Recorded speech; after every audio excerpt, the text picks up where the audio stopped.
देश का युवा सावधान। जी हां, हिंदुस्तान के हर उस युवा को सावधान होना पड़ेगा जो सत्ता के खिलाफ, जी हां, सत्ता की गलत नीतियों के खिलाफ या सत्ता के खिलाफ आवाज उठाएगा, जो अपनी बात रखेगा, जो अपने हक की बात करेगा, जो देश हित की बात करेगा, जो क्रांतिकारी बात करेगा, उसकी आवाज को दबा दिया जाएगा, कुचल दिया जाएगा। जी हां, हम बात कर रहे हैं रवीश भारद्वाज की, जिसने दिल्ली सरकार के खिलाफ आवाज उठाई और रवीश भारद्वाज को गिरफ्तार कर लिया गया।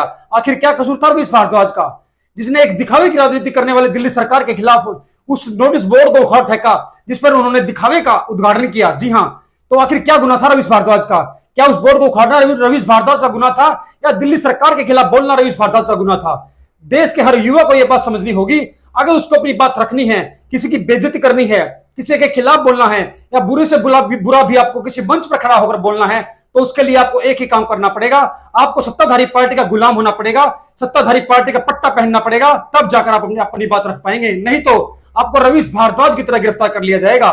जी हां, रवीश भारद्वाज, जी हां, घोघा गांव का वो रवीश भारद्वाज जो हमेशा क्रांतिकारी बात करता है, वंदे मातरम के बिना कोई बात शुरू नहीं करता, तो जो देशभक्ति की बातें करता है, सर्वधर्म को साथ लेकर चलता है, हर समाज को साथ लेकर चलता है, कभी कभी कोई राजनीति नहीं करता धर्म को लेकर, आस्था को लेकर या किसी समाज को लेकर। मगर उसका कसूर सिर्फ इतना था कि दिल्ली की रेखा गुप्ता सरकार, जी हां, ट्रिपल इंजन की सरकार, रेखा गुप्ता की सरकार ने घोघा गांव की उस चौपाल का उद्घाटन दोबारा से कर दिया जो कांग्रेस के राज में बनी थी। 2007 में उसका उद्घाटन हुआ था और रवीश भारद्वाज ने वो उसका जो खेला था वो उजागर कर दिया कि ये देखिए दिल्ली में क्या हो रहा है, दिल्ली सरकार दिखावे का ढोंग कर रही है, विकास का ढोंग कर रही है और जनता को गुमराह कर रही है।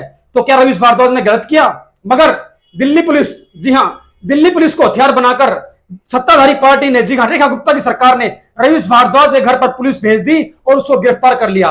मगर शायद रेखा गुप्ता सरकार यह भूल गई कि कहीं ना कहीं इस देश में कानून जिंदा है। जी हां, जब दिल्ली पुलिस ने रवीश भारद्वाज को गिरफ्तार किया और रेखा गुप्ता सरकार के खिलाफ बोलने पर गिरफ्तार किया, तो कोर्ट में उसको पेश किया गया, कोर्ट ने उसको जमानत दे दी। जी हां, लेकिन बात यह नहीं कि रवीश भारद्वाज को गिरफ्तार किया गया या कोर्ट ने उसको जमानत दे दी।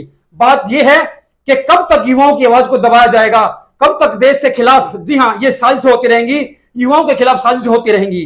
जी हां, अगर रवीश भारद्वाज किसी गोरक्षा दल का सदस्य होता, किसी हिंदू वाहिनी सेना का सदस्य होता या सत्ताधारी पार्टी का कोई नुमाइंदा होता, तो रवीश भारद्वाज को यह हक था कि वो किसी के खिलाफ कुछ ही बोले, मंच पर खड़ा होकर किसी को गाली दे, सांसद से लेकर मंत्री तक लेकर मंडल अध्यक्ष तक लेकर जिला अध्यक्ष तक लेकर, जी हां, और बड़े से बड़ा भाजपा नेता मंच पर खड़ा होकर किसी के खिलाफ कुछ ही बोल सकता है, उसको आजादी है। क्यों? क्योंकि उसने भाजपा का पट्टा पहना है, भाजपा का पटका पहनकर वो सत्ता में है, तो उसको अधिकार है कि वो किसी के खिलाफ कुछ ही बोले। लेकिन एक आम आदमी, एक युवा चेहरा या कोई भी देश का नौजवान अगर अपनी आवाज रखेगा, गलत के खिलाफ बोलेगा या भाजपा के खिलाफ बोलेगा, तो उसको देशद्रोही साबित कर दिया जाएगा।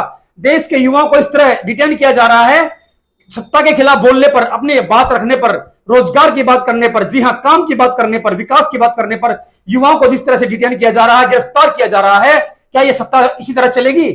क्या देश का युवा जागेगा नहीं? क्योंकि देश के युवाओं को जागने से पहले जो सरकारें जो है दबाने की कोशिश करती हैं। एक तरफ मैं आपको बात बता दूं कि रौनक खत्री, जी हां, डीयू अध्यक्ष रौनक खत्री, जो जहां भी किसी भी स्टेट में जाते हैं तो उसको पुलिस द्वारा डिटेन कर लिया जाता है। वो अलीगढ़ में गए तो उसको डिटेन कर लिया गया। जी हां, वो उत्तराखंड में गए तो उसको डिटेन कर लिया गया। आखिर क्यों? क्योंकि सत्ताधारी पार्टी के खिलाफ बोलना उनका गुनाह है। वो युवा हैं, अगर वो एबीवीपी में होते और वो जिसको मर्जी गालियां देते, जिसके मर्जी खिलाफ बोलते, कोई कार्रवाई नहीं होती। मगर रवीश भारद्वाज ने सत्ता के खिलाफ आवाज उठाई, गलत को गलत कहा, तो रवीश भारद्वाज को गिरफ्तार कर लिया गया। मगर दिल्ली की न्यायालय ने, जी हां, न्यायपालिका ने रवीश भारद्वाज को जमानत दे दी, एक राहत की बात है। मगर सवाल वही है कि सत्ता के खिलाफ बोलना, क्या सत्ता के खिलाफ बोलना, अपनी आवाज उठाना इनको बर्दाश्त नहीं? क्या उसके लिए सिर्फ इनको किसी हिंदू सेना का सदस्य बनना पड़ेगा, किसी हिंदू वाहिनी का सदस्य बनना पड़ेगा, किसी गोरक्षा दल का सदस्य बनना पड़ेगा, या हर जगह भाजपा का नाम रटना पड़ेगा तभी अपनी बात रख सकते हैं? जी हां, लेकिन एक बहुत बड़ा सवाल है युवाओं के लिए कि अब युवाओं को जागना होगा। जिस तरह रवीश भारद्वाज ने अपनी बात रखी है और सत्ता के खिलाफ आवाज उठाई है, तो दिल्ली के बाकी युवाओं को भी इस तरह से अपनी आवाज उठानी पड़ेगी। हम ये नहीं कहते कि आप सत्ता के खिलाफ जाओ, सरकार के खिलाफ बोलो, आप भाजपा के खिलाफ बोलो, मगर जो सही है, सही को सही और गलत से गलत कहने की हिम्मत रखो, तो शायद आपकी आवाज को सुना जाएगा।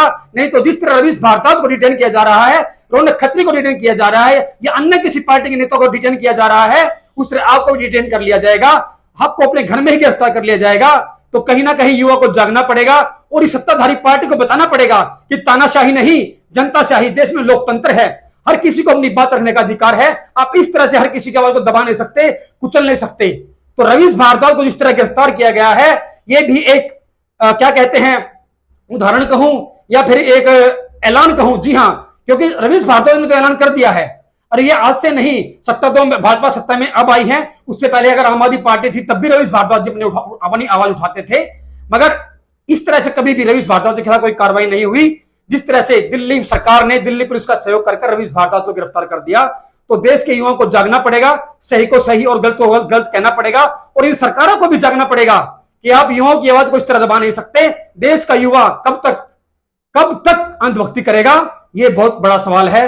आपको उस अंधभक्ति से बाहर आना पड़ेगा अगर अपने आने वाली पीढ़ियों को, जी हां, अगर आने वाली पीढ़ियों के लिए आप अच्छा भारत चाहते हैं, अच्छा विकास चाहते हैं, अच्छे काम चाहते हैं, या उनको एक अच्छी जिंदगी देना चाहते हैं, तो गलत को गलत और सही को सही कहना पड़ेगा।